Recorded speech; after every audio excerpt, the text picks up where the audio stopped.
સુરતમાં હીરાની મંદી વચ્ચે ઉત્તરાયણમાં હીરા દલાલની પત્નીએ પુત્રને ઝેર પીવડાવી આપઘાત કરી લીધાની ઘટના પ્રકાશમાં આવી હતી।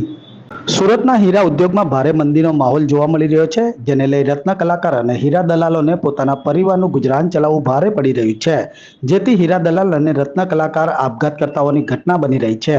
ત્યારે ઉત્તરાયણ વિસ્તારમાં હીરા દલાલની પત્ની અને પુત્રને ઝેર પીવડાવી પોતે પણ ઝેર પી લઈ આપઘાત કર્યો હોવાનું જાણવા મળ્યું છે। મહિલાએ માતા અને તેની બહેનને વિડીયો કોલ પર વાતો કર્યા બાદ થોડા જ સમયમાં આ આપઘાતનું પગલું ભરી લીધું હતું। આ ઘટનામાં 26 વર્ષીય પાયલ ધામત અને 4 વર્ષીય પુત્ર માહિર ધમાતનું મોત થયું હતું। મહિલાએ અનાજમાં નાખવાની ઝેરી ટુકડીનો ભૂક્કો કરી પુત્રને પીવડાવી બાદમાં પોતે પણ ટીકડીના કટકા કરી ખાઈ ગઈ હતી। ઝેર પીધા બાદ પોતાને ઉલટી થતી હોવાનું જણાવી પતિને ફોન કરી ઘરે બોલાવ્યો હતો।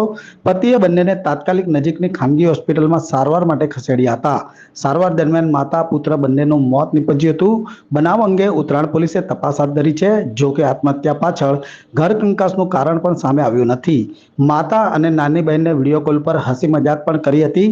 નવરાત્રી માટે 4 વર્ષના પુત્ર માટે કપડાં લીધા હતા, તે પણ માતા અને બહેનને વિડીયો કોલ પર બતાવ્યા હતા।